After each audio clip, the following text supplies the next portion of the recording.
Bonjour à tous, je m'appelle Maxime Guillaume, je suis neurologue au CHU de Rouen en Normandie en France et je vais vous présenter le cas d'une patiente de 61 ans qui s'est présentée à notre hôpital pour une baisse d'acuité visuelle brutale de l'œil gauche survenue 4 jours auparavant.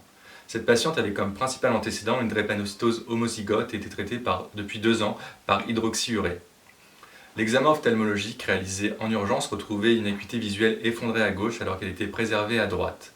L'examen du fond d'œil montrait une macula rouge cerise entourée d'une rétine décolorée et de vaisseaux artériels grêles.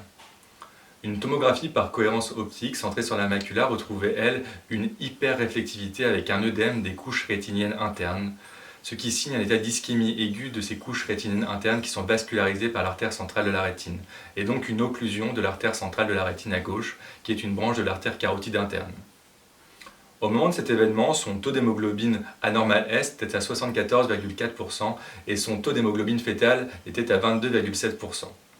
Nous avons donc décidé d'entamer un programme d'échange transfusionnel en urgence dans le but de diminuer son taux d'hémoglobine anormal S et de réduire la falciformation des hématies et de prévenir les futurs événements vaso-occlusifs artériels.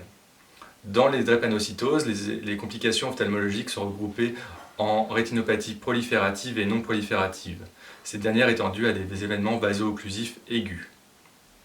Les complications vaso-occlusives rétiniennes sont plus souvent rencontrées dans les formes hétérozygotes que homozygotes de drépanocytose, ce qui est lié en partie à un taux d'hémoglobine fétale plus élevé dans les formes homozygotes. Chez notre patiente, cette complication a pu être précipitée par l'existence concomitante d'une sténose de la carotide interne gauche, malgré un taux d'hémoglobine fétale élevé et une bonne réponse à l'hydroxyurée. Les occlusions d'artère centrale de la rétine sont des complications rares, notamment chez des drépanocytaires, mais ayant des conséquences ophtalmologiques sévères et souvent irréversibles. Leur diagnostic est donc une urgence afin de pouvoir offrir à ces patients une prise en charge adaptée à la cause, qui passe ici par des échanges transfusionnels.